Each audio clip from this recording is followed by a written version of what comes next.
be a week if we didn't get like a 35-minute delay into our podcast. we plan for eight Pacific time every time. We don't start till like 8:45 roughly. We got to start setting it for like 7:15. That way we can get on on schedule. But week 10 here, double-digit weeks already coming down the home stretch here. I'm Alex J, the host of Talkin Chalk from the Sports Degens. With me today, as always, Rome and Brian. What is going on, guys? Not much. How we doing, guys? What up? Rome, if you could never do that again, that would probably get our ratings up. You know why? That's probably why we got a thumbs down on our YouTube. Because you're throwing up gang signs. You're throwing up gang signs. Snap. Maybe if you're lucky, Alex. Maybe. Hey, the new iPhone update's gonna have new emojis. It's gonna be a Rome face with the middle fingers holding up. That would be awesome. Hashtag Rome. Yeah, no doubt about that. Yeah, go ahead, man. So I saw Faden, from CCH Picks. I saw Faden's face on Blown Up and on College Game Day last weekend, right? Faden's face was on game day. I had no idea that was going on. I didn't see it till maybe 11:15 my time, about 15 minutes after the game started, and I was purely in shock. Thought it was Photoshopped. Had no idea that it was going on until I saw Chris Kelly post a few succeeding pictures of a Hayden collage, and it's just one of those things where you have to be glad that you're a part of gambling Twitter. It's a special little subclass, and we take pride in it. No doubt about that. So yeah, there's still hope for me. Maybe somebody will blow up this beautiful face and throw it on game day, and somebody will torch it with the fire. Well, the fact that Hayden's got that Hitler mustache going, and he looks like he's about to demoralize somebody's life, is what makes it just A plus 110%. So good look on that. Good way to open it up the podcast, Rome. Let's get into this here, guys. Week 10, obviously every slate of college football, we look at it, we have a ton of different variables to select from, a lot of different ways to dissect games. Now we're heading into week 10 and looking at last weekend what happened. This could be a great week to fade teams based on hangover spots. You look at Miami Duke, what happened with that? The 8 lateral touchdown by Corn Elder, which propelled Miami over Duke, maybe one of the craziest endings in college football history. You had Notre Dame stave off Temple in Philly. You also had Michigan with a goal line stand over Minnesota. So who knows how that's going to play out heading into Saturday. Let's go over recapping last week. Last week it was just a dismal week for myself. I knew right away, Brian, you and I were talking prior to the podcast, it was a docket of games that just did not look right at first glance. Yep. And usually when you're looking at the lineup, you know right away. If you're picking out games left and right, you're going down whatever app you use or covers like I use, I'm picking out games left and right. I like this game, I like this game, I like this game, and it almost seems like a laundry list of games. This one I was scrolling up and down, and I just couldn't find value. I'm overthinking games. I'm trying to analyze bowl predictions and who's in, who's not, and it automatically came to haunt me in the end. I never start off. Rome, you usually kick it off with you. So why don't you go ahead and start it off and give us the recap of week 9. All right, guys. Let me break it down and break it in. So, another subpar week for me personally, guys. I just want to not necessarily apologize, but just let you know that this is probably the 4th or 5th, like 1 and 2 or 2 and 3, kind of like right below the Mendoza line week that we had. So so basically the one play that did cover was the OK State Texas Tech over. There was tons of points in that game. I liked it at home. Texas Tech at home, easy cover on the over for that one. We did suffer a disappointing loss with Cal and USC. That was a Thursday night game, I believe, either Thursday or Friday. Thought Cal would cover at home. Unfortunately, they got beat by USC, which looked like the better team. Goff really, didn't have his best game of the season, and honestly, I was really disappointed with Sonny Dykes. I thought that he had really made took some steps forward as far as coaching and the way that his team was performing and the performance that he was getting, most importantly, out of his team. And I was disappointed with that result personally. And then of course I I did like NC State plus 10 in that game with it was Clemson, right? Yeah. Yeah, Clemson. And I knew I was in trouble. I was watching SportsCenter that night, and I was watching SVP on there, and he had him like second or third on there, and I was like, oh man, it's like I'm in trouble, buddy. But it was a close game. I think they lost by 12 or 14 or 16 or something like that. So if you had it teased, hopefully you hit it. Again, kind of a tough ending right there, but that was the recap right there. 1 and 2. Yeah, feel you. And you talk about Cal, Rome. You're a Pac-12 guy. You're from out west. You know that area a little better than we do. I wouldn't say we, because Brian, obviously you are up on the West Coast too, but you specialize in that area. It's kind of intriguing looking at Cal. It seemed that started off so hot, yet they're skidding these past few weeks. The offense just hasn't really clicked. Goff doesn't seem to be comfortable, if that makes sense. You look at dropping to UCLA, getting throttled in UCLA, coming back home versus USC, going down early. Who knows what's going to happen with this Cal team? They had a lot of promise and were ranked in the 17 to 20 range a few weeks ago, and now they're stumbling. So we'll see if Sonny Dykes can go on the road in Eugene and go to one of the loudest stadiums in the country, in Autzen Stadium. They're getting 7.5 this weekend at Oregon. So Brian, go ahead with yours, man. Yeah, that spread's already down to 4.5 now. Is it? Okay. Yeah. And that's going to be a sneaky tough game because as we'll go into my plays last week, my first play was Oregon plus 2.5, which was a crazy Thursday night Pac-12 after dark game, the quack all over the place in 3 overtimes. So I'll take that one. Like I told you not to take it, I'll take that one as a win. I told you not to take it, but I'm going to mark it as a win. Yeah, I had the Ole Miss Auburn under 57.5. That cashed. I had Florida -3. Like we said, it was a fishy line, made no sense. Well, it blew Georgia out of the goddamn fucking world's biggest cocktail party, 27-3. And then my dog of the week lost in Colorado State plus 3.5. They were in the game at the half, and then second half didn't show up, and San Diego State beat the bricks off of them. I don't know what the hell happened in that game. They were right in that game. They were winning. They just got destroyed in the second. Yeah, that's I always say that the Mountain West for me is just such a hard conference to catch because you never know who's going to come out and play it. It's almost like one team at the bottom can always beat one of those teams at the top. You never know if a team like Colorado State or Air Force is going to give a team like Utah State or San Diego State a game. And there's a lot of fluctuation with point spreads in the map, or in the Mountain West rather. And that's definitely one conference that I've strayed away from just because I cannot get a read on it. We talked about that blow your load trend that didn't come through this weekend. I wish it would have because we could have had that going. The Mountain West trend is over. Yeah, so for me on my end, I wasn't even close on any of my plays. I went 0-4, moved to 19 and 13 on podcast plays. The first play that I had, I thought looked good.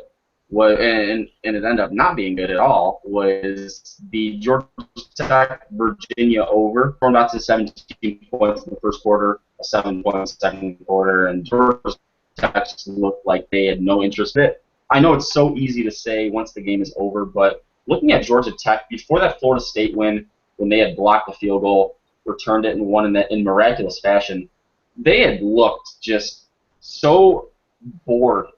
And they had just looked so almost unintrigued by playing in the previous weeks. I think they had dropped, their previous 3 games to Pitt, North Carolina, and Duke. And, I mean, they just really, I don't think, were a good team this year, which is surprising because a lot of people had them winning the ACC or being a contender to win the ACC up there with the Clemsons and the Florida States.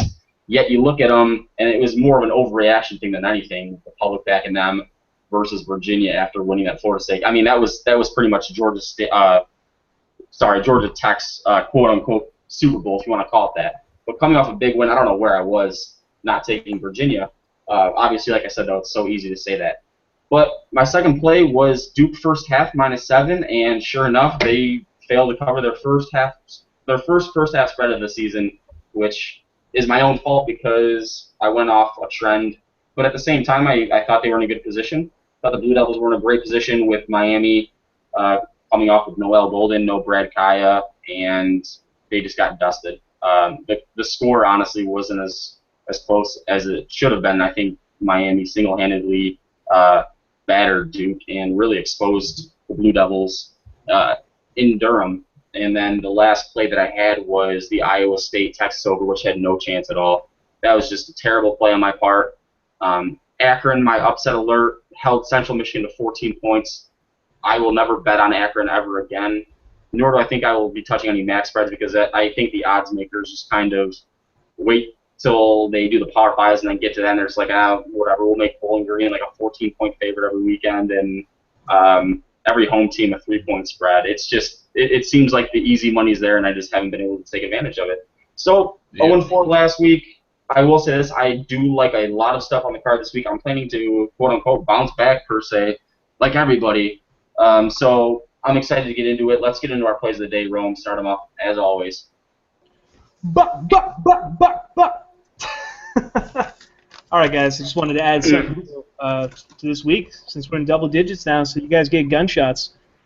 So, guns up. Let's start with guys. I want to take us right into what I feel is going to be one of the better games of the weekend. So, guys, we're going straight to the ACC. We are looking at, what are we looking at? We are looking at Florida State University playing against Clemson. Now, the line right now currently sits at 12.5. I know Clemson is obviously passing the eyeball test. They are one of the top 3 teams in the nation. In fact, they're currently ranked number 1. Oh, wow. Yeah, look at that. Good for them. Good for them. This team is still coached by Dabo Swinney. Is that correct? Yeah. Yes, Dabo. You got it right. This team has a word, an Urban Dictionary word. I don't know. Maybe it's a real term. The term Clemsoning, right? I've heard that term before, right? Yes. You are right. It is a word.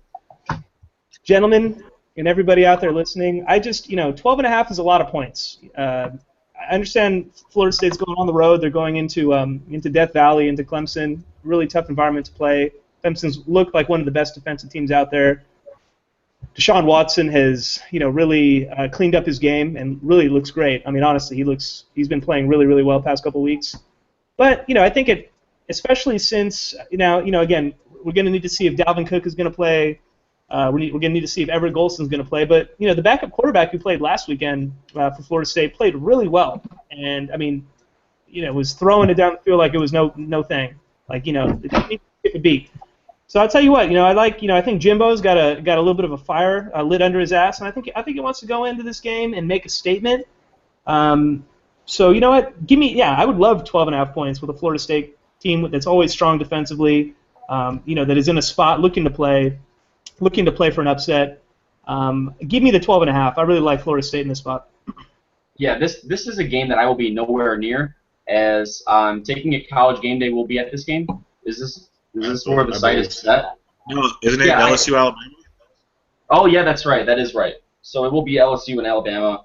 Obviously, it sucks for a Clemson team coming in with all the momentum, 2 ACC powerhouses, and not being able to get college game day. I feel like I would be even less inclined to be on this game. But I just think 12.5 is a lot of points.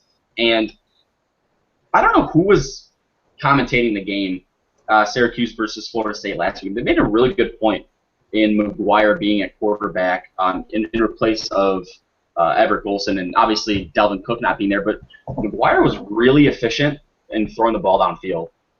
Travis Rudolph had a huge game, 3 touchdowns, and McGuire was pretty much on point with every deep ball that he threw, and that was something that Florida State had lacked pretty much all year, was the big play. They've been cementing the running game with Dalvin Cook, and I just think if see, like I'm saying, this is a game that I will be nowhere near. But I mean, you throw in Golson again, I just think I don't know. You talk about it all the time too, Brian. He's a guy that just kind of comes back and bites you and really doesn't perform when you need him to.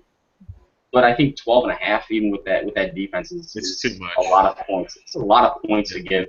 Death Valley though is perhaps one of the more dangerous places to play in as visitors. So perhaps that is why the line is up over double digits. But right now, first look, double digits looks like stealing, covers a lot of the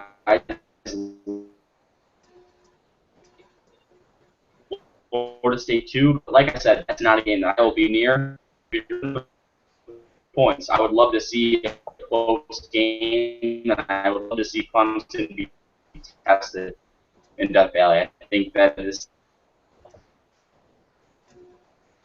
all right. Brian, you're up.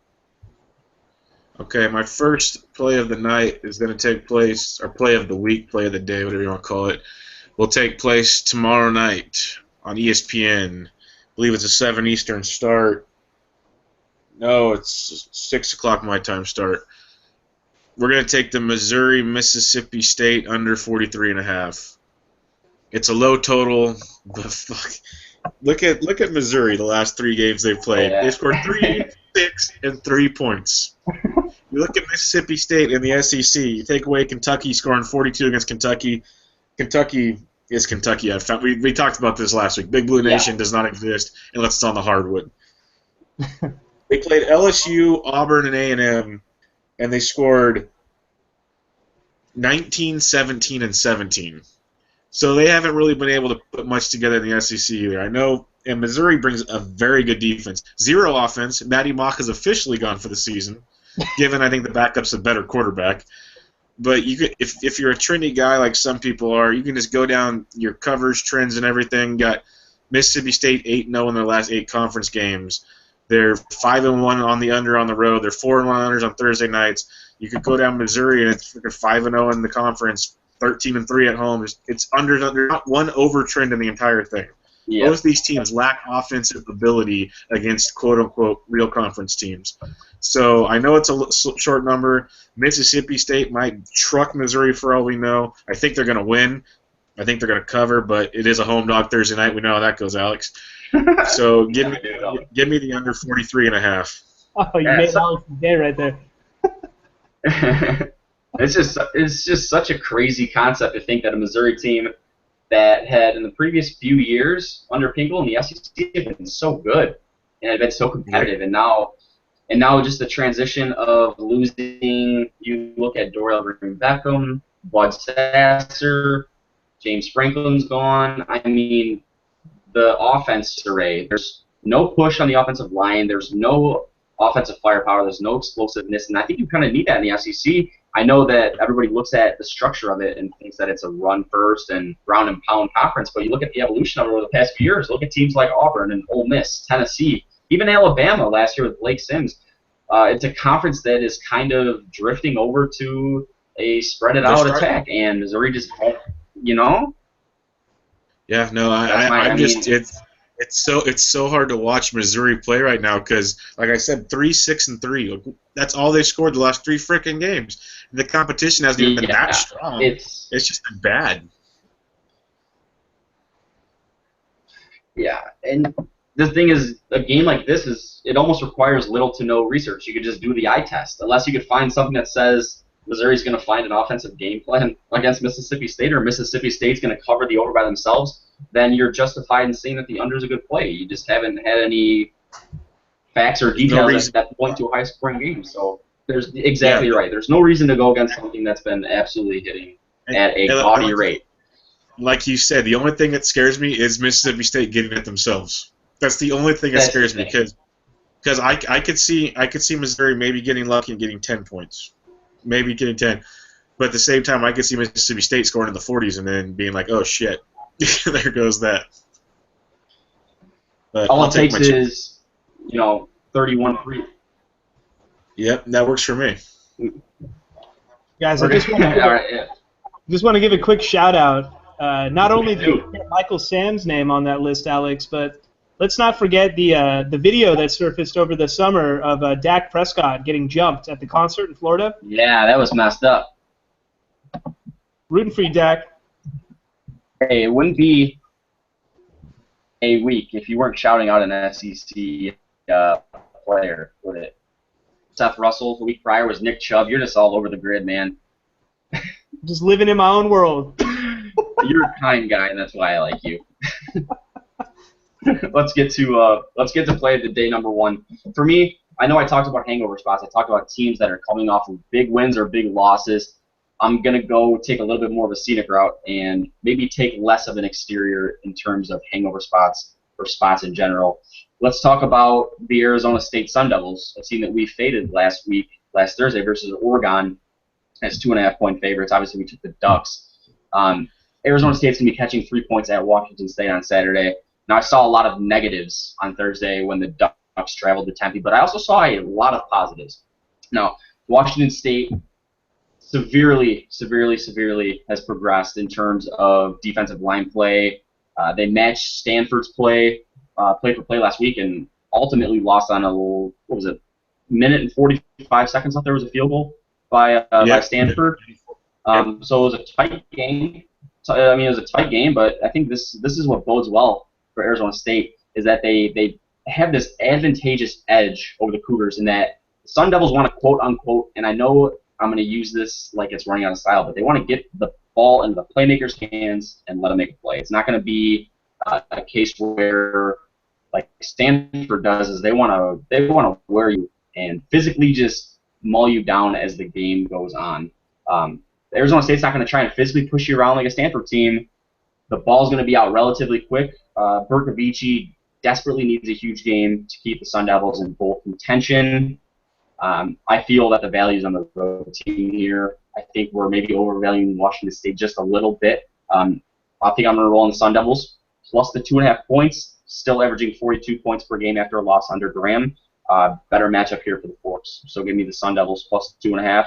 And I feel like this is just a reoccurring motive here for the Pac-12. You take a team, you take an underdog, say on the road, they play at home the next week in a small line position, and you just fade them. And that happened, like you said, Utah State pummels Boise State.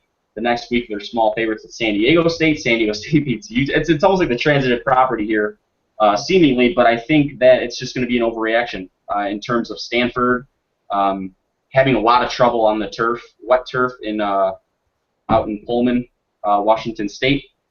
So give me the Forks plus 2.5 for my first play. Thank you very much. Damn, Smiles. I liked Washington State. Damn. You know, that's an interesting one, Alex. I like it. I really do, and I think I'm just so surprised at how much this Washington State team has improved defensively, especially over the last 2-3 weeks. Really. Oh yeah. Yeah, really surprising. Even playing well at home in Pullman. Last weekend's game was tons of fun. Came down right to the end. So, but yeah, no, I like it. I like State. Thanks, brother. Appreciate it. You're up, man. Cool. So guys, looking at play number 2, I've got a couple different ones circled here, but I'm going to go with my gut. And the over/under plays that I've been choosing have been showing me some love. So let's keep it hot. Let's keep the love coming in. Oh yeah. Oh yeah. We love. That's what we do, baby. Oh yeah. So get you all hyped up. Let's go. Oh yeah. So ladies and gentlemen, we're looking at the Houston-Cincinnati game here, and I can't wait to see Alex's facial expression on this one. But I'm gonna go with the over. Let me guess. Oh shit! Spoiler alert. Spoiler alert. Rome's taking a total over 75, expecting points. Hey, Rome's expecting points in total 75. Two high-powered offenses. Guys, it's like a broken record. It's like a broken record. It just keeps spinning, baby. So, but all joking aside, I do like these two teams. So Houston's at home here. I'm just pulling it up right now. Houston's at home. They're playing a Cincinnati team that obviously can score points. So Cincinnati's 5-3. Houston's 8-0, still undefeated, guys. Number 25 in the nation. Houston's favored by 8. Over/under is currently set at 72. Cincinnati's 27th in the nation as far as points per game. Houston is 7th.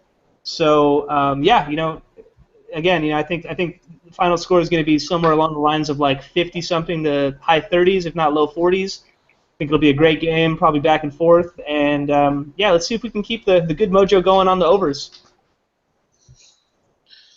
You made a really good point here in talking about offensive schemes, and we're talking about the American Athletic, one of the more under-the-radar conferences, obviously not a Power 5, a mid-major core that has really risen to perhaps the top of the group of 5 conferences per se.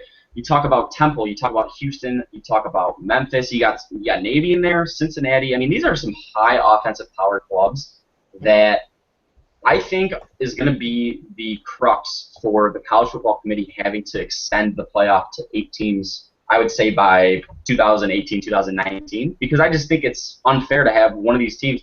You know, a team like Memphis deserves to be in the college football playoff. They took care of Ole Miss at home, and what really makes this great is they're going to make just a total, I don't know how I should call it this, but the bowl schedule and the committee is really going to have fun putting these teams up against some teams from the Big 12, teams from the Pac-12, teams that could really just duke it out and trade scores.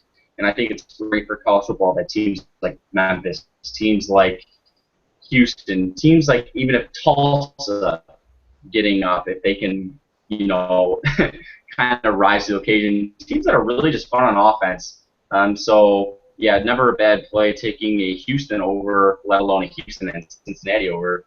Just going to get a guy that we talk very frequently about on here. So, Houston, Cincinnati over for you, Rome, is your second play. You nailed that. Who'd you take? The Okie State, Texas Tech over last week? Yes, sir. Yeah, that wasn't even fun. That was over in the first 6 minutes. I don't know. It's so difficult because these teams from the Big 12 and these teams from the AAC, I think those two, that couplet of conferences respectively, just puts the odds makers in a terrible situation because you don't know how high to set. You seemingly can't set the total high enough, and I've mentioned that before.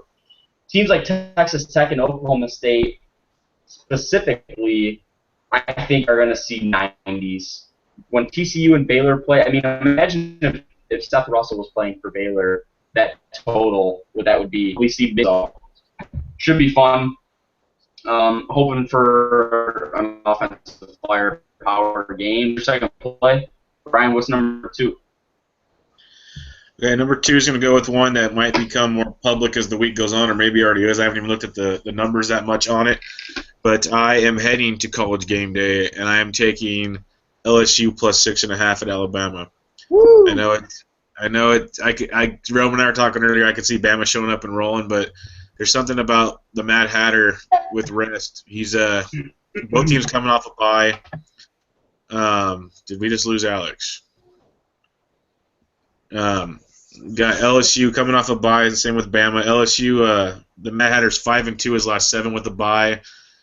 There's the big one that I like a lot about this game trend-wise is LSU is 7-0 as an underdog in a revenge spot. Les Miles knows how to prepare his guys when the game matters like this, and I think it's just going to be a tight game. I'm not saying LSU's going to win. I think they might because Bama's been blowing teams out, but Tennessee showed that you can keep it tight with Bama, and maybe they're looking ahead. Who knows? But I'll take the points, and I'll take LSU plus 6.5. Okay. You had broken up there for the first, 15, 20 seconds of the rant. So we didn't necessarily give. You want to just give like 3 quick points again, Brian? Because I don't know if it's going to show up on the thing. Just it cut off right before you said you were talking about grabbing the points because of Tennessee being able to hang with Alabama. Well, big thing is Les Miles is 5-2 his last 7 with a week off. LSU in a revenge spot as a dog is 7-0 their last 7 against the spread, and I just feel that it's going to be a very tight game. Both teams can run the ball. You got Leonard Fournette versus basically Derrick Henry for the Heisman coming up in this game. I think it's going to be a knockdown, drag-out fight, and I'll take the points. I think this matchup favors LSU in terms of offensive production because of what Brandon Harris has done, and I think that he's got the weapons this season to kind of balance out Fournette and to kind of keep defenses flat-footed. I mean, you can't necessarily stack the box and just prepare for Fournette. Now you got Malachi Dupree and Travin Durrell and guys that are really stepping up for that offense, and what really makes it a balanced and a stabilized offense. So LSU, if they can snag a win, I think there's no doubt that they're going to be in the college football playoff. I think this is a big week for them, and I think that they have the offensive edge. To be perfectly honest with you, Should be Alabama LSU is just always a dogfight and always one of those games that you kind of have to watch, no matter if you have action on it or not, from start to finish. That should be a great game. Saban versus Miles is always a heavyweight match. So, what number did you get on that, Brian? Plus 6.5.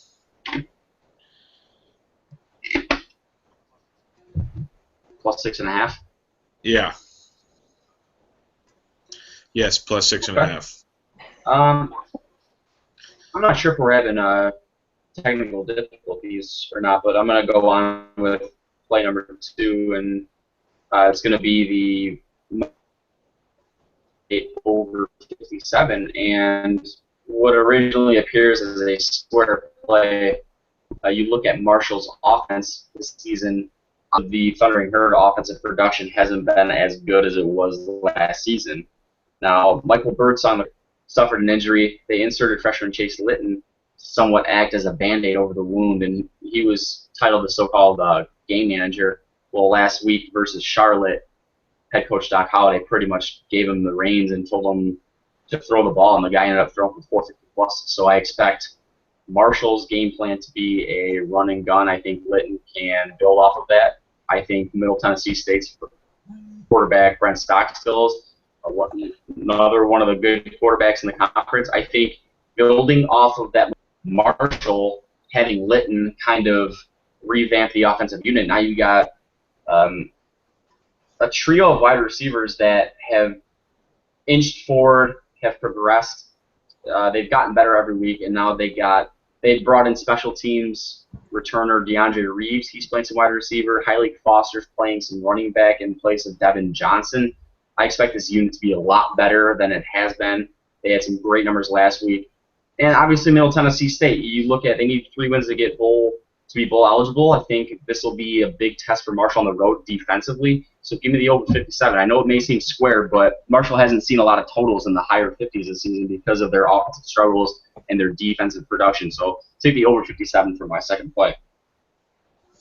I like it. Nice. Yeah, Thanks, boss.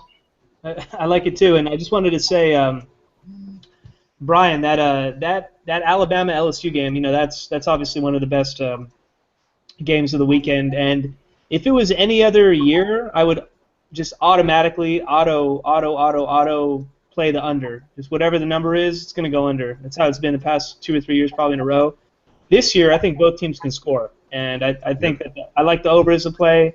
We were talking about the game obviously before.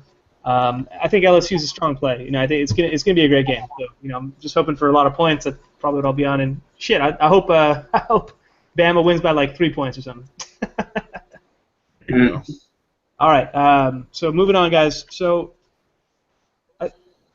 okay. So let's talk about one of the fishiest lines of the weekend that I was able to see and kind of spot and kind of want to talk about, obviously. So we're looking at the Pac-12. We're looking at Utah at Washington. Washington, first of all, Utah is number 3 in the nation, I believe, if nothing's changed. I'm sorry, number 12. Number 12 in the nation. 7-1. They've got the one loss against SC, which was last weekend, I believe. If not 2 weekends ago. I think last week. No, 2 weekends ago. Sorry. And, Washington is favored by 1.5 at home. I mean, yes, I understand. They've got Chris Peterson. They've been playing a lot better this season. The defense looks really good. But Washington's 4-4. I believe they've got at least 2 Pac-12 losses already. And for a 7-1 number 12 Utah team to be coming in on the road and to not be favored in this game, that's a red flag right there. Much like when Utah was on the road playing at SC last weekend or 2 weekends ago when they lost. When we were talking about that game, on Wednesday, SC was already favored by like 3 or 3.5, and we're all like, wow, that's a weird fishy line. Vegas knows something. SC's going to win, and what happened? They rolled. So to me, again, this is another kind of a strange line.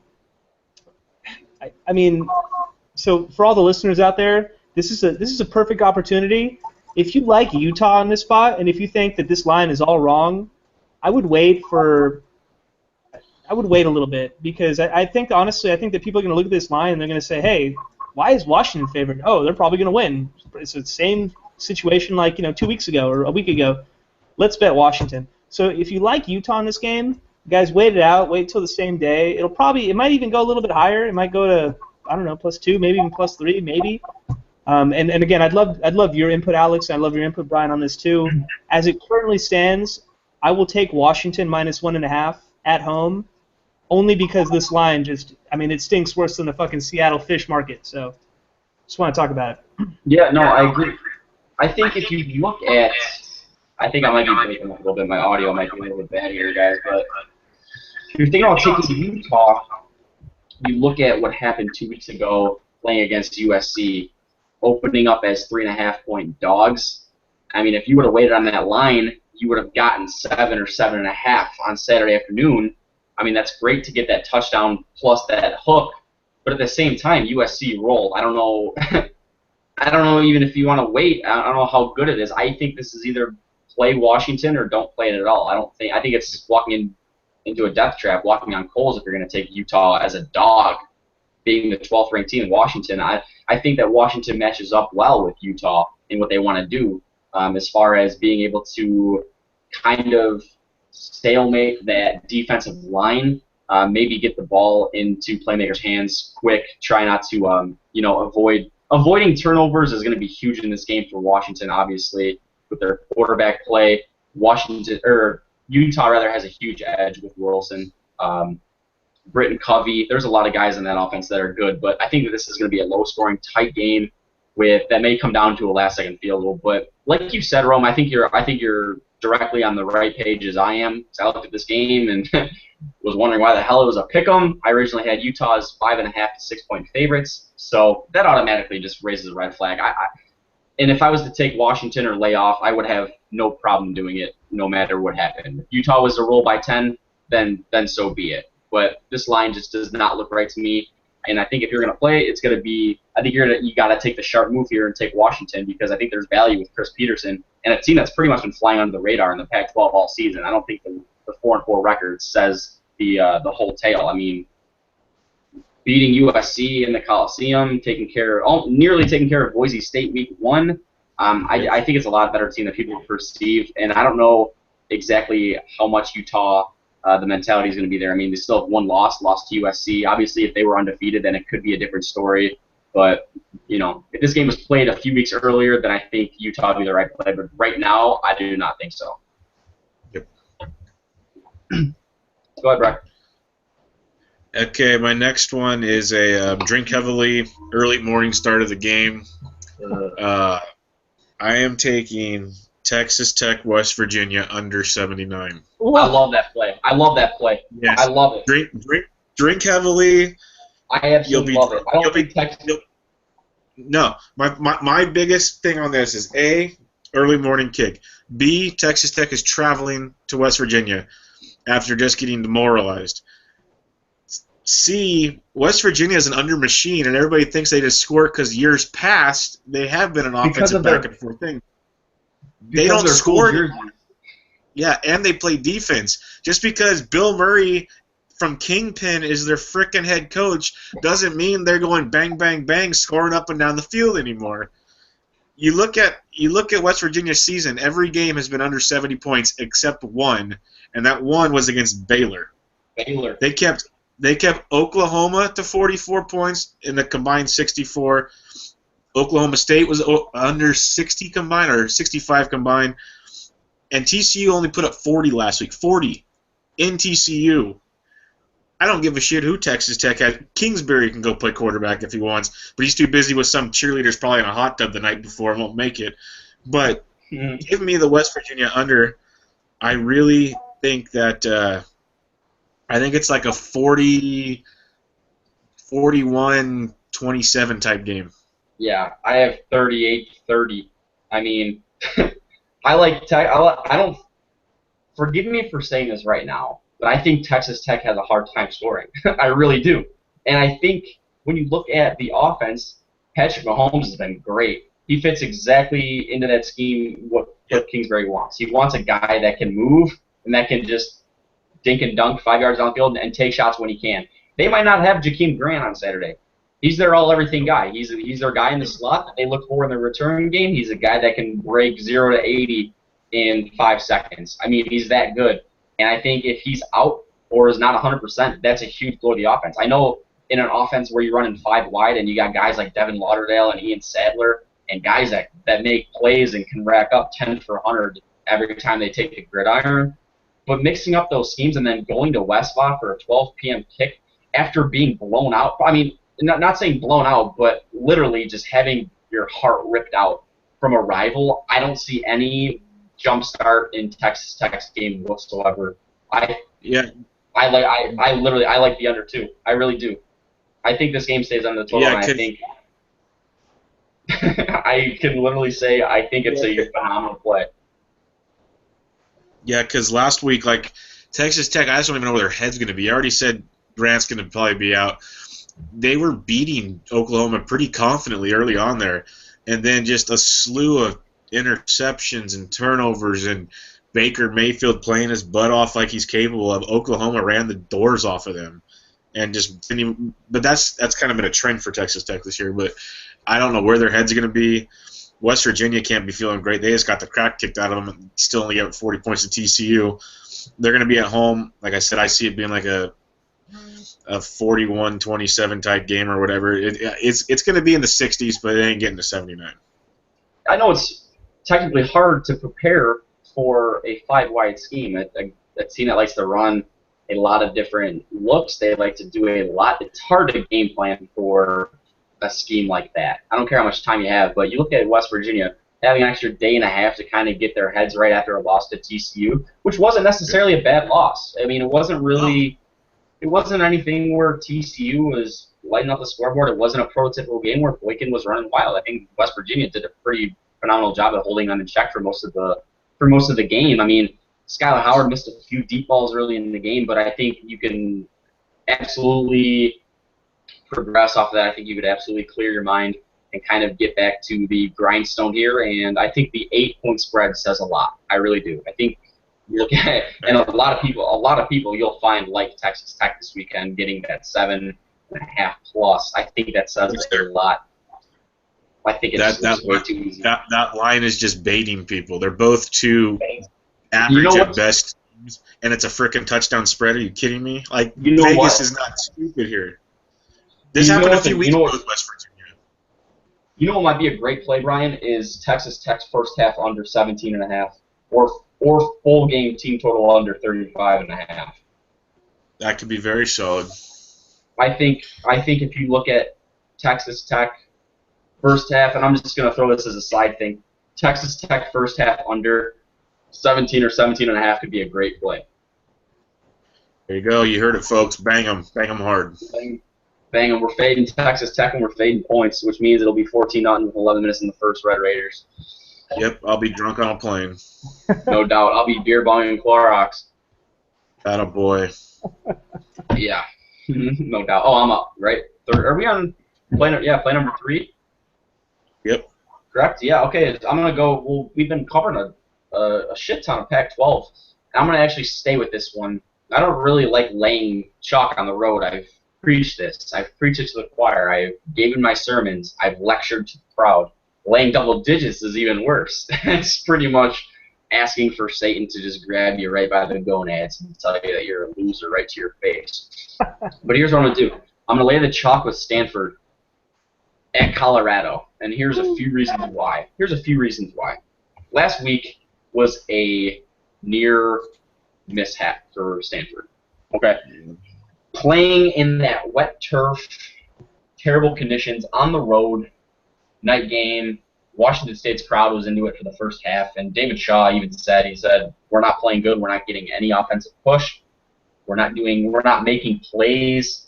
And then on the other side, this is more of a fade Colorado than play Stanford in my opinion, because you look at Colorado for the second season in a row, had UCLA on the ropes and could have taken down the Bruins. I think last season you look at it, I wouldn't even say taking UCLA in overtime, but I think, if I'm not mistaken, UCLA forced overtime in that game, and then Brett Hundley ended up winning the game on a quarterback keeper on the second possession. That next week, that next contest, which was last week, and I'm actually going to look it up right now. Last week, Colorado goes down early. I mean, and here you're thinking that they're just going to lay down. Well, they come back and storm back 31-28 late in the fourth, and then sure enough, UCLA comes back and puts the dagger in them late in the fourth again. And so now you got a Stanford team who is hoping for a lot of stuff to happen, maybe to get into the college football playoff, but still very, very well alive. They're playing, even from last week, playing good football. I think they are just going to physically overmatch Colorado, and I think that although this could be a public play, I'm hoping people will look at the game last week that Stanford played versus Washington State, kind of had a slow start and not really a complete game, and kind of think twice on betting Stanford. That'll be my third play. I'm just gonna look up something really quick. I want to check how Colorado, because this is a weird team in Colorado. You never know what you're gonna get with them. They could throw up 45 on a conference opponent, or they could throw up 13 at home versus like Oregon State. And Stanford, they aren't throwing that shit up on Stanford. Hell no. That's the thing. You wouldn't think so. I mean, Stanford's defense hasn't been necessarily up to par in what David Shaw's developed in the recent years. It's not a powerhouse unit that relies on its defense, but it's still a defense that has proven that it can. I think what's really awesome is their offense, and Christian McCaffrey, a guy that is in Heisman talks. And another thing that I love about this team is their size. You look at Hooper at tight end. You have Rector, Devin Kajust. I mean, Kevin Hogan ran for 2 touchdowns last week. I mean, showed a few signs of brilliance versus Washington State's defense. So who knows? I mean, for me, I think it's just mainly physicality. I don't think Washington State was a good matchup for Stanford because Washington State's defensive line just came out of nowhere. But here's what I'm going to do. I'm looking at last year right now, Colorado, and what happened last year versus UCLA. Now, this is a Colorado team that I thought was going to improve with Sifo Lufau. Is that his name? You got all these weird something like that. names. Yeah. So here it's up right now. I just wanted to check and see how Colorado responded last season versus UCLA and having their hearts ripped out again. And yeah, they lost by 15 at home to Washington the following week as 3-point underdogs. So who knows? It's a similar spot, and I think it's a hungrier team in Stanford. So I think that Stanford can score at will, and I think that's just too detrimental to even being at home. Is coming back and having to play a Stanford team that is really just is going to want to bully you up and down the field. Too much going on here for Stanford to lay down or to even screw around. I think it's the better coach in David Shaw. So give me Stanford. So my 3 plays for this weekend will be the Marshall Middle Tennessee State over 57. I'm taking the Arizona State Sun Devils plus 2.5, and I'm also laying the chalk with Stanford minus 16. Rome, you are taking the Washington Huskies. You're taking the Houston Cincinnati over, and you are also taking your first play was an underdog. Florida State. Florida State plus 12.5. Absolutely. Brian, you are taking the Mississippi State Missouri under. You're taking LSU, and you are taking the morning game. Don't tell me. Texas Tech, West Virginia under. Yes, drink bleach. Yeah, perfect. It's so hard talking about this. I think we were talking about this. We dissected this a little bit a few weeks ago and talking about Western Kentucky. It's a team from the Conference USA that has grown into this offensive dynamo, and we see totals in the mid-70s very frequently, and it's almost to the point where you either have to play the over or you don't play anything at all because you cannot stomach betting an under on a team that just doesn't really give a shit out there. I'm not gonna lie, they just sling it around the yard. Oh yeah, and their goal is to score as many points as possible. You gotta love being a defensive player on a team like that. You really you have so much leeway. Teams like Bowling Green, teams like Marshall from the 2010s, 2011s, when Rakeem Cato was playing quarterback. I mean, if you gave up 35, 38 points a game, so be it. I mean, you were getting dished out get out of jail free cards weekly because your offense could score 56 to 63 points at will in conference. I mean, who knows? You see it nowadays too, even in the Big 12. There's no development of cornerbacks or secondary. I mean, there really isn't. I mean, if somebody came up to you and asked you if you wanted to play cornerback at Texas Tech, it's like, yeah, thanks for the free gear and stuff, but what do you want me to do out there? You want me to go guard the 5 wide for Okie State? Down in I don't even know where the fuck Oklahoma State is, Bedlam. No, that's the rivalry, you dumbass. That's the rivalry. God damn it. Yeah. Go down to Fort Worth. You're gonna be lining up against Josh Doxson this weekend. There you go. So there it is. We're gonna do upset alerts this week. Let's do it. What do you got, Rome? Let's get right to it, Rome. Upset alerts. You guys caught me off guard, but yeah, let's get into something that I like to call redemption. Woo! So I've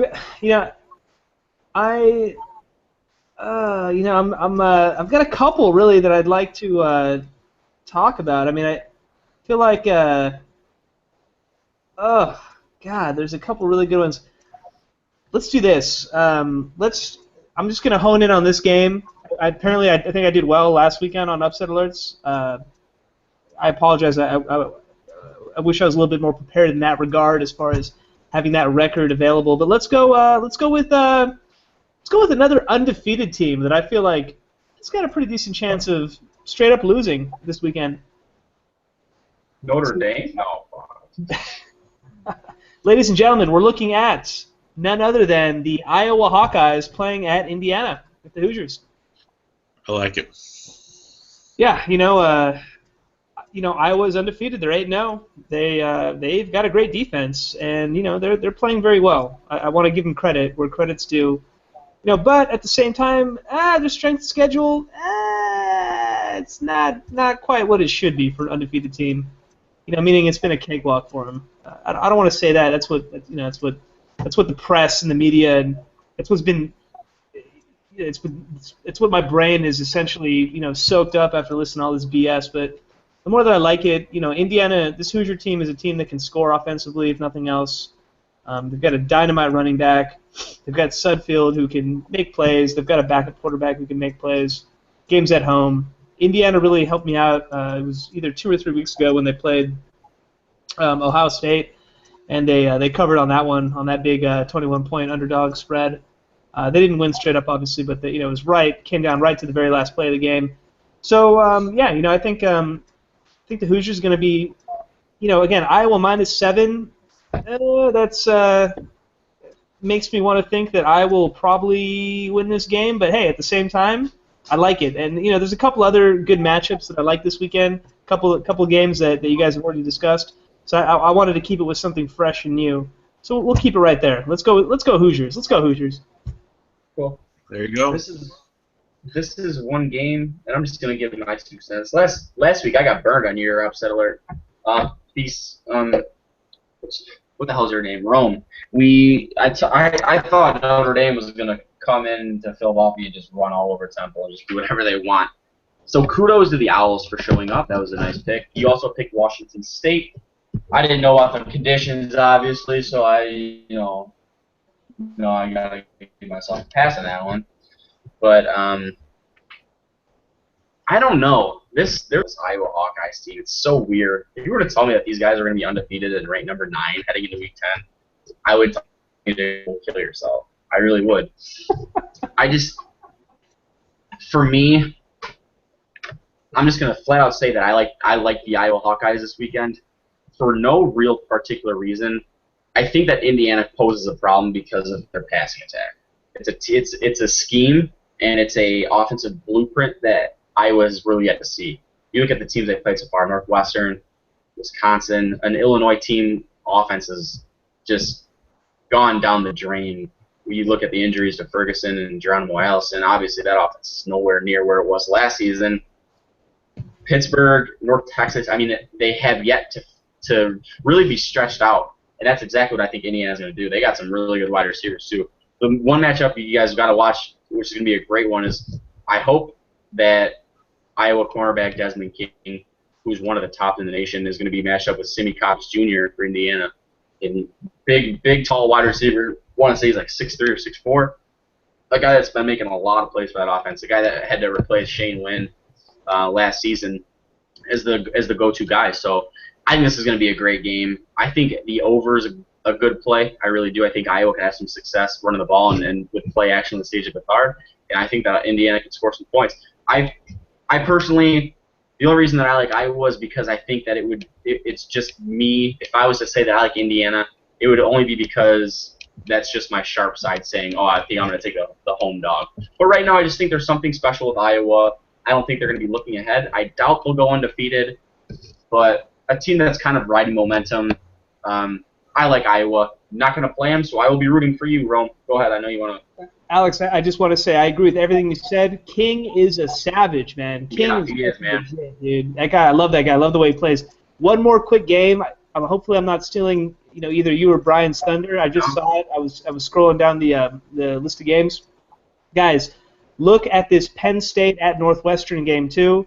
Penn State on the road, 7-2, going into Northwestern, who's 21 in the nation at 6-2. Northwestern's favored by 2.5. I know Penn State doesn't play well on the road. I think Hackenberg's been playing a little bit better. I think that defense is solid. Look at either the under or look at Penn State to cover that, or if not, win straight up. That's all I'm gonna say. It's a very, very similar team if you look at it with Northwestern and Penn State. It's a pretty evenly matched game, if you ask me. When you talk about Northwestern being home field advantage, obviously I think Hackenberg. I mean, yeah, he's going to be one of the top quarterbacks taken in the draft because of his quote-unquote size and because he can stand in the pocket and throw, whatever that means. I think they have the edge at quarterback. The defense, both defenses are pretty stout. I think it's going to come down to whoever can really make that one explosive play or have that special teams. I like the under too. I was just dialing that up for one of my pieces. I don't know. You're going to have to need some crazy stuff, I think, for that game to go over. Just my opinion, but you're on the Big Ten underdogs this week, huh, Ron? Underdogs. Whatever that means. I like it though. I like it. It's hot. Go ahead, Brian.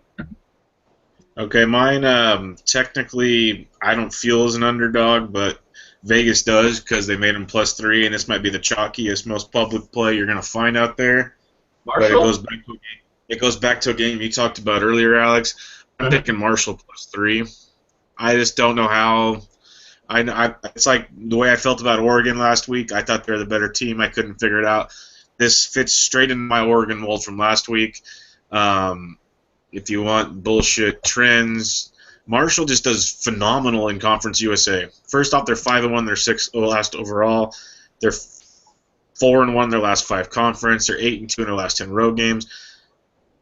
Contrary to them, the Blue Raiders do horrible in conference. They're 1-6 their last 7 in conference. 0-4 against the spread their last 4 games overall. And the 2 biggest offenses they've seen this year, out of like playing like an Alabama or whatever, was Western Kentucky and Louisiana Tech, who just ran roughshod on them. Just whatever they wanted to do, they scored points, won big. Marshall has been scoring in the 30s week in and week out in this season. This might be a trap line like the Oregon game, like I said, but I think Marshall wins this game. I don't understand the line at all. I will sit back. I will take my medicine if I have to, but give me Marshall +3. It really is a crazy line, and it opened up, I want to say, at a pick'em and has risen to 3. Yeah, I don't get it. And like I mentioned, this was an offense that I thought was going to come in after Rakeem Cato had left, and I thought that they were just going to bounce back and be one of the better offensive units in the country. Looking at David Johnson, that running back, one of the best in the country, most underrated, probably the best, aside maybe from Kenneth Dixon from Louisiana Tech. But they brought back almost every receiver. They've been plagued by a lot of injuries this season. Yeah. And when Birdsong went down, Chase Litton, he was just kind of thrown into the fire. And I mean, it was, like I said, it was more so just weathering the storm. It was trying not to turn the ball over and putting a lot of pressure on the defense, and that's a hard thing to do in a Conference USA, obviously not this year, not as good, but telling a defense pretty much that we need you guys to step up because our quarterback's a freshman. Well, last week against Charlotte, who's posted some of the best numbers in conference in terms of defensive numbers, Layton goes out there and he throws for over 450 yards. And, one of the Marshall beat writers said it pretty well. He said, Doc Holliday pretty much let Chase Litton run the offense, and he flourished in it. And I think he's going to be able to do the exact same thing. I think this kid's comfortable. Yep. I know it's really the first true road game. I guess you'd say first true road game, but it's just I don't get why they're an underdog. I guess you could look at the fact that Middle Tennessee State needs 3 wins to perhaps become bowl eligible. I know they have a few on the back end. In terms of lower tier competition. So this is kind of a must-win game for Middle Tennessee, but I think Marshall is no doubt 110% the better team, especially when you look at the defensive side of the ball. It's really a club that's grown up back from last year, too. I mean, last year they were really good, but bounced back and has really been the focal point of that team. So, yeah, I don't get it. I really don't get it. I don't. And then I don't get it. I want to do my Rome impression right now. If you want to see a goofy line that it doesn't make any sense, but it's an absolute shit bag of a game, I wouldn't even watch the game. But the line makes no sense to me. Purdue plus 2.5 at home against Illinois. Illinois they're both atrocious teams. But Illinois on the road, especially in conference, is horrible. Like 2-15 or whatever, 2-16 their last couple of years, just horrible. If you're really desperate, if you're desperate for a play Purdue. I'm not saying play, but that just line just looks bad. I love Illinois. I think this is the blow your load trend. I really do. Yeah, I think it's just it doesn't make any sense. Seeing a Purdue team absolutely handles business versus Nebraska, throws 55 on the Cornhuskers defense at home, and now they open up as 2.5-point underdogs. If Purdue wins this game or covers, then I will tweet at every sportsbook and tell them they are dumb for doing that because I originally perceived Purdue to be 3-point favorites. I just figured it was an even game, somewhat of an even game. Give the home field the field goal, and that's it. But like I mentioned, I think Josh Ferguson will be back for Illinois running back, and I think Geronimo Allison is 100%. So who knows? Maybe that was the whole Super Bowl for Purdue last weekend. But you'd have to think that it'd be some sort of momentum heading into a game where you're playing pretty much the other runt of the litter of the Big Ten. I mean, you need to win these games. You can't lose these games. You're already set to go 2-10 every season. You might be lucky to win one conference game per year if you're Purdue. You literally just beat Nebraska, and if it wasn't for a late Nebraska comeback, it would have been a 25-point win. If you can't beat Illinois, then there's something wrong. There really is. This is a game that you're supposed to win. If you could beat Nebraska at home, then there's no reason that you shouldn't have the same mentality to wipe the floor with an Illinois team that just got shut out by Penn State. Just my take. Just my fire take. Thanks, Alex. What are you going to do, man? You know?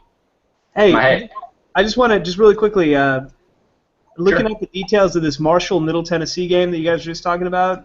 Absolutely. Just crazy, man. Just crazy. Middle Tennessee State, favored by 3, at home against the 8-1 Marshall team. Yeah, I mean, I think this game flies over. Yeah. Just my take, guys. Flies over with the Marshall win. What you got, Alex? Yeah, I'm going to take the Charlotte 49ers this week. It's posted for the Sports Degens. It's also my underdog of the week at Maize and Brew. It's a team that I really have. I'll be honest, I haven't watched a lot of them this season. I haven't watched a lot of Charlotte. Shame on me. I wanted to. They brought back some nice talent from last season in the FCS. On offense, the offense has unfortunately been dismal. The defense has stepped it up, which is crazy because it was a team that had just been run all over in the FCS by opposing offenses. But here's the thing for me. Let's talk a little bit about Florida International. The team that comes in this season, they go right into Central Florida and win as 16-point underdogs. And here we're thinking, okay, either this team is for real or UCF is that bad. And it just so happens that UCF is that bad. They nearly, they might be one of the worst teams in the nation. Next week, Florida International travels to Indiana, leads for 2.5 quarters, loses by double digits. It was a close game. So here we're thinking, okay, Florida International might be the real deal. They split, they're sitting at 4-4, and you're thinking bowl eligibility is absolutely attainable. Coming into week 9, you got Florida Atlantic, you got Charlotte on deck. They're the opening two. You need 2 wins. You got Marshall and Western Kentucky on the back end of that 4-game stretch. So you got to think you need to win these 2 games to become eligible. You're playing a 1-6 Florida Atlantic team, and you scrape by them. You get a 2-6 Charlotte team. Well, it's Florida International over here. It says, okay, what sounds dumb? A bowl bid. That sounds stupid. Why would we want to play in a? Why would we not want to get free stuff? Like, Xbox Ones are stupid. Like, playing in the Popeyes Bahama Bowl sounds terrible. So let's just let our rival from Florida Atlantic just walk all over us. A 1-6 Florida Atlantic team that sucks. They have a few good wide receivers and a good cornerback, and aside from that, they are brutal. And they storm out to a 17-0 lead. And you know what, Florida International, you deserve it. It's as frank as that. You deserve to not go bowling if you can't wake up against a rival who is 1-6. You need this win so bad because you are not beating Western Kentucky and you're not beating Marshall. You're playing Florida Atlantic and Charlotte. You need 2 wins. You didn't do it. So now that Florida International gets wiped by Florida Atlantic, they're seemingly cut from bowl bid. Now you got to go home. You're playing against a Charlotte team who's 2-6, can't find the end zone if it was right in front of them, and they're hanging 19 points right now. I'm not saying they're going to win outright, nor do I think they might not cover. Florida International might decide to play this week and win 45-3. I'm taking the 19 points, and I think Charlotte on the first half line is a good play, but I ultimately like them full game. And I would love to just see Florida International lose. Like, I don't know why that irks me so much, just to see a team like that just blow it. A team that had some serious momentum coming into 2015. You beat Central Florida. You're giving Indiana a great game. You're slowly becoming one of the more surprised teams in the conference, yet you play your rival and you just lose it. So my play is going to be on Charlotte plus the 19 points. That's my upset alert. Like I said, I like to go for those long shots because why not?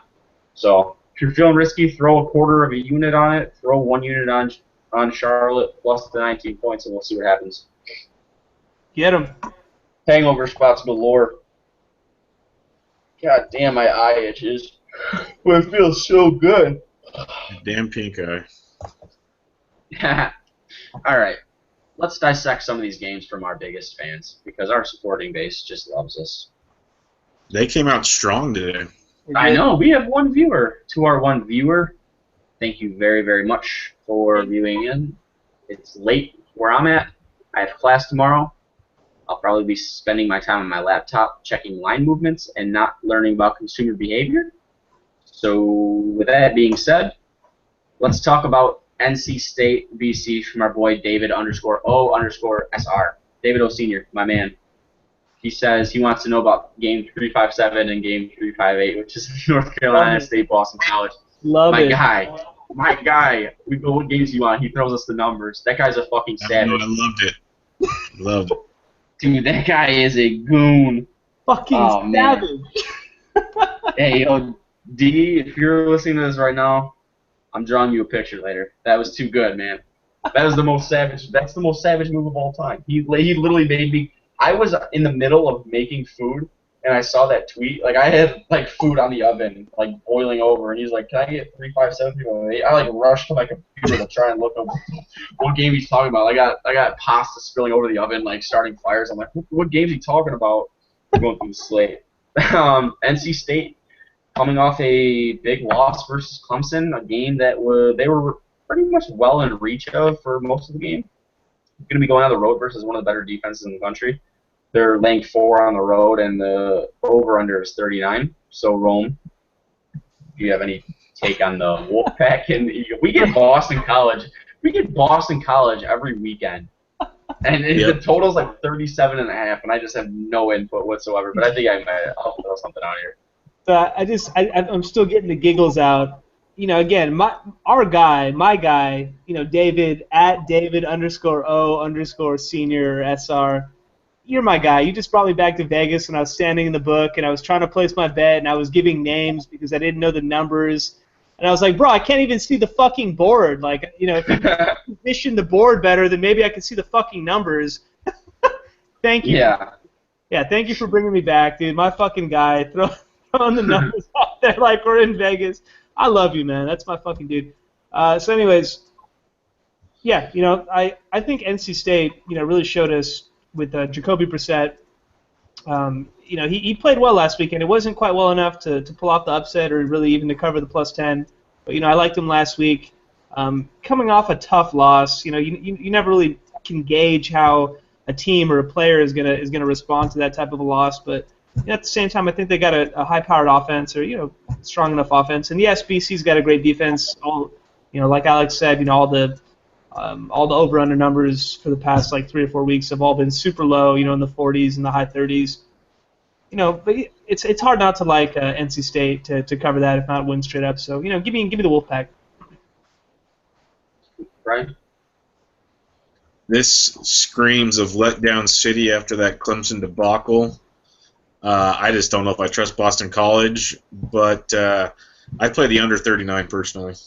Yeah, same here. I think it's going to be a massive decline for North Carolina State.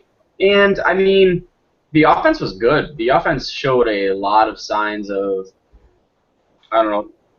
jump-starting, spark, whatever you want to call it. I did note that Jacoby Brissett was going to pose a lot of problems for Clemson, and he did. And you look at Hines returning a kickoff return for a touchdown. They got a lot of points in a lot of weird ways, and I think they took advantage of some good field position early in the first half. But I think after losing that game and having to get up for such a big game and then going on the road versus a pretty damn good Boston College defense, I don't think that the Wolfpack are gonna. I don't know. I mean, this is a game where I'd actually maybe look at the over, but I think I like the under in this game. I think Boston College, relying on their defense, can have an edge over a team that's coming in after a big loss that just put up a ton of points on Clemson and didn't come away with anything. So I like the under at 40 right now, David. And thanks again for listening in, my man. And always appreciate the feedback and appreciate you dishing out games that you want us to be talking about. So our boy Power D Picks is he's the patron over at Sports Degens, and he's got a few games that he wants us to dissect as well. Let's talk about two teams that I can't get a grasp on. Every week I look at it and I immediately turn the other way. Texas A&M versus Auburn. This is for me. It's like Texas A&M, Auburn, Mississippi, Ole Miss rather. You just kind of like exchange those teams, and those 3 teams just play each other every week. That's what it seems like.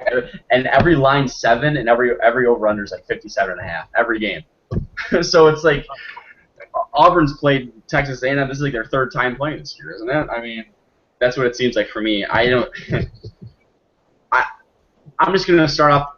First glance, I like the under in this game. Auburn has looked brutal on offense. So maybe just kind of a lean, to be perfectly honest with you, because this is a game that I really don't want any part of.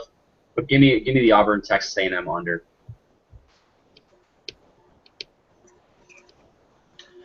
Yep, I completely agree with you, Alex.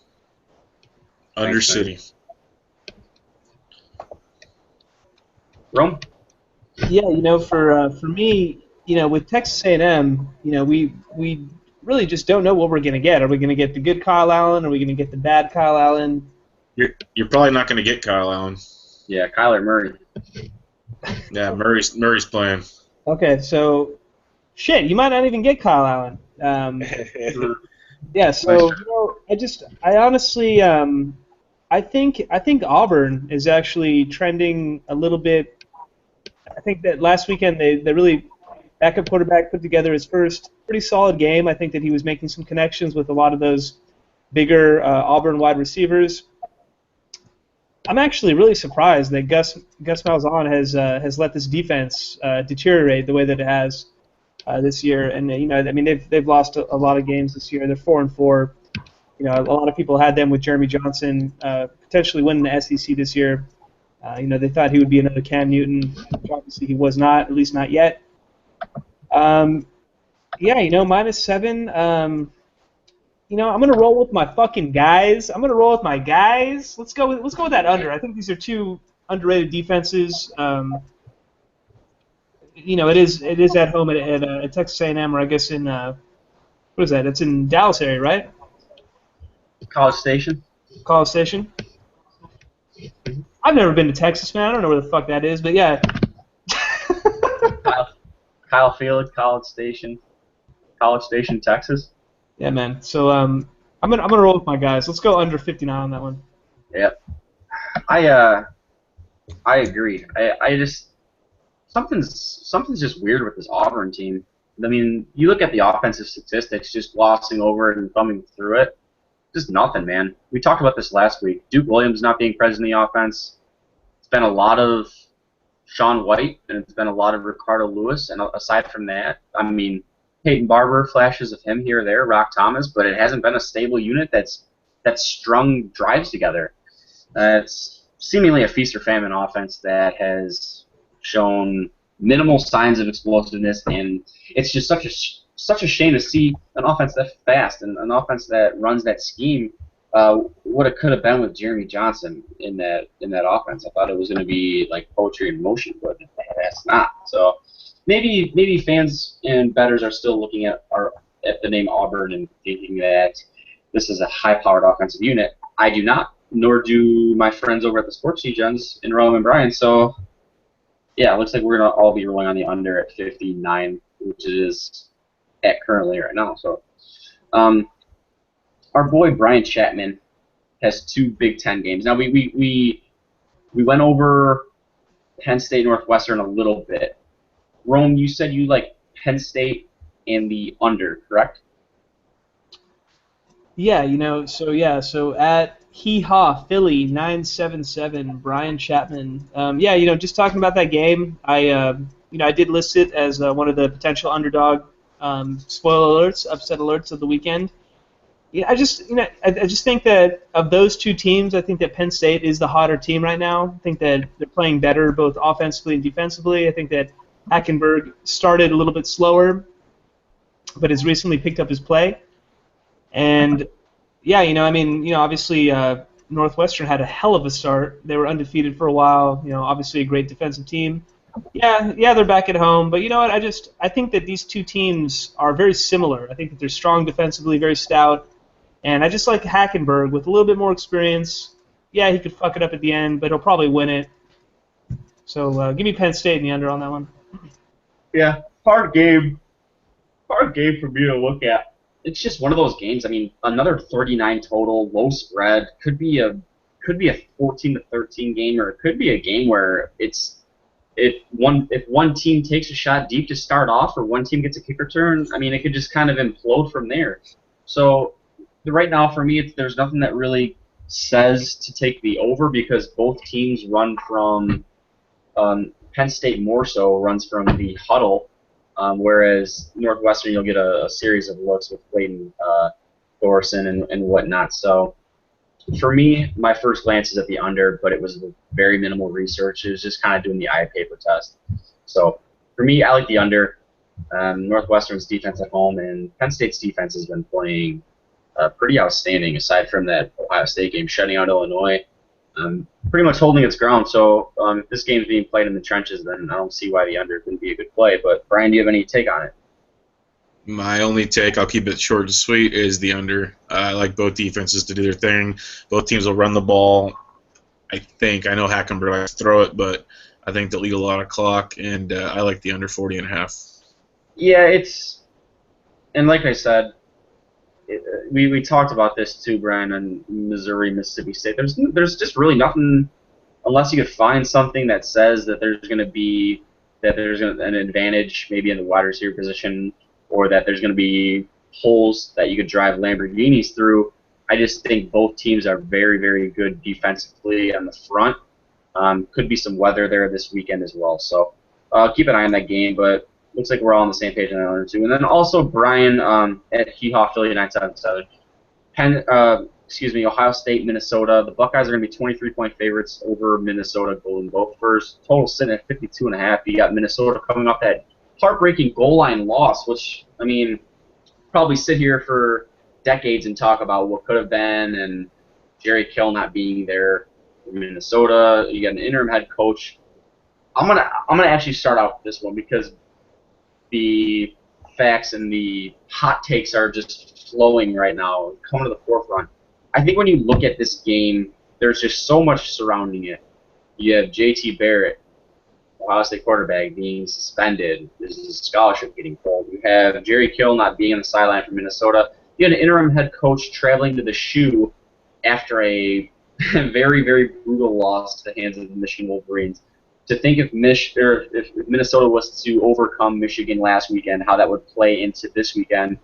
But a team that just lost. I mean, and here's the thing: watching the game from start to finish, Minnesota puts up 26 points on Michigan, puts together some really, really good drives. Mitch Leitner was really good, but a lot of these big games from Minnesota against Michigan were on tipped passes or some phantom PI calls. You know what I'm saying? It wasn't a game where I think Minnesota skill players had a full edge over Michigan. I just think it was one of those games that was a little bit fluky, and I hate to say that as a Michigan fan, but you had a few tip passes off the fingertips of Michigan cornerbacks landing right into the arms of Minnesota. For me, and like I've mentioned here from time and time again, Ohio State games just seem to murder me. I think I like Ohio State's team total over in this game. Forgive me for saying that. I think when you look at some of these games prior, in the previous weeks, looking at games that have ended in just pure mayhem, looking at Michigan State, the next week both of those teams went over. Trying to think of what Florida State loses to Georgia Tech on the block field goal. The next game they go over. Georgia Tech could have went over in the next game. I know it's kind of a weird way to cap games, but I think Cardale Jones' 11th try and kind of get the praise going again. Give me Ohio State's team total over 38.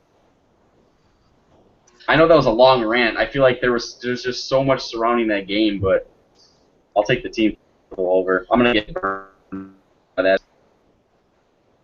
I'll keep it short and simple. I watched the Michigan-Minnesota game, and like you said, I think it was a lot of smoke and mirrors and flukes from Minnesota. Michigan should have rolled on that game. Minnesota got a lot of breaks to go their way.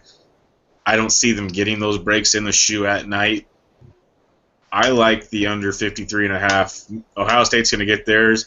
Minnesota's going to get lucky, I think, to get more than 14 points.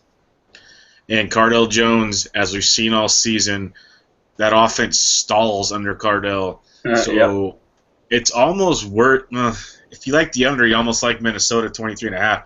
But it could be one of those like it was against Penn State, where it's like Ohio State wins 45-7 or something. Yeah. So I'll take the under 53.5. Cool. What do you got, Rome? So here's the thing about Ohio State. So, J.T. Barrett, he just got a DUI, and he's not going to play, obviously.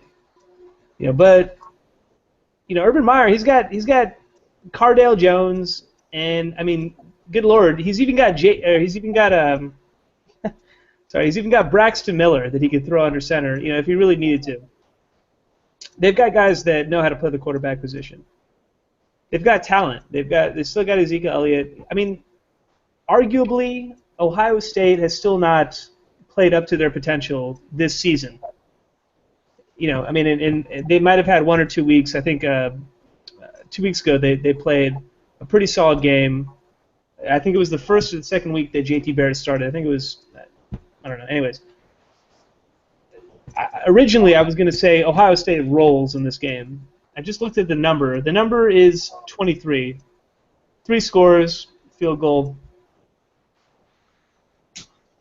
I don't know if they can cover 24 or 23, meaning three touchdowns and a field goal. So I do agree with you guys. I do like the under. I think that I think it'll be a low-scoring game. I think that Minnesota is coming off of a really tough loss. They're not going to have Jerry Kill.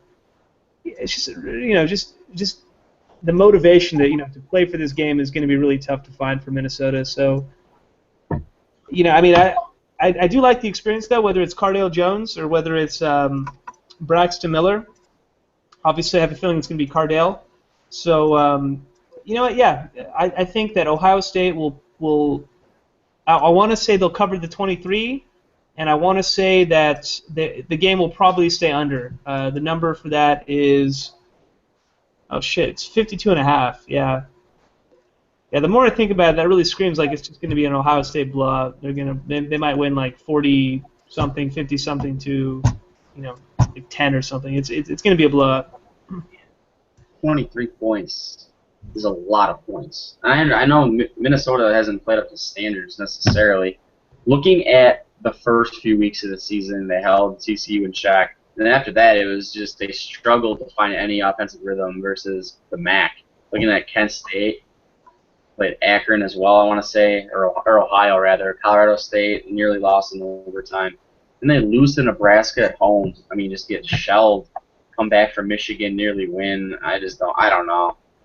It's a team that took Ohio State to the wire last season, but I think when you look at the coaching mismatch, Urban Meyer versus an interim head coach coming into the shoe at night, could be a bloodbath. I don't know. We keep saying that Ohio State's this is the week that they're gonna throw up 55 and play a complete game, but we just have not seen it. So Ohio State's just been one of those catch-22s this season where you can't really figure them out. Alex, I'm just waiting to get Ohio State out of my top 3. I'm just waiting for a reason. Yeah, somebody man.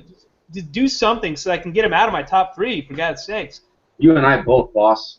So, we got any closing thoughts? Yeah, I got one thing. This was being discussed in our little group chat earlier today, and I told them I'd discuss this, and we need to discuss this because the people need to know, or at least bring it up for discussion. Please. Ronda Rousey was reported on Sports Illustrated saying to have the key to good sex is not needing lube and taking it slowly. The question that we have, who has stronger, I'm going to phrase this as best as possible, stronger women genitalia, Ronda Rousey or Serena Williams? We don't have to answer it tonight. Just leave it out there for the viewers. We can let that sink in and bring it back later. But I was asked very nicely by some people to bring that up, and I told them I would not let them down on Talkin Chalk, because at thesportsdegens.com we cover all bases of sports, and this is an important factor. So just let that sink in. I hope everybody has good luck this weekend and wins some money. That is a sector of sport. That is 2 athletes. That is. My money's on Serena. Just me personally. That's what. God damn it, Rome! Don't spoil it. We'll bring up the results next weekend. God damn it. Yeah, I just want to leave you guys with that. Sleep on it. Rome, I need your closing thoughts bad. Oh man, yeah. So so for the record, I'm gonna go with Serena on that. My goodness, I just don't even know. So actually, really quickly, yeah, before I ruin my train of thought, I just wanted to give another shout out, to the website. So its Twitter handle is @thesportdegens. Website is www.thesportsdegens.com. I'm sorry, sportsdegens.com. We added a few new writers. We got Meaty. We got G Dave, who's been helping out with the NBA as well. Just check it out, guys. You know, since NBA season started, been collaborating with Dave, and we've been putting out some good stuff, some great NBA DFS, you know, kind of tiered lineups, you know, top tier, middle tier, lower tier, as well as some picks. Been hitting, it's been hot. Check it out. If nothing else, just for the knowledge, just for some insight, so you can, you know, you can read it. If you don't like it, you can fade it, do whatever you want with it. But check it out. Awesome. Well, you guys know that we are always here to help. Contact us, obviously. Our Twitter handles are below. At these Sports Degens, we will be compiling some new stuff on a day-to-day basis. And hopefully you guys have a great week. We'll be back again next Wednesday to cover Week 11 college football. But most importantly, have a safe weekend, guys. Enjoy, kick back, relax, and enjoy your Saturdays. We all work hard enough throughout the week where we should be able to enjoy a Saturday, winning some bets and pretty much taking the day off for ourselves. So with that being said, thanks again, guys, for tuning in, and we'll be back next Wednesday.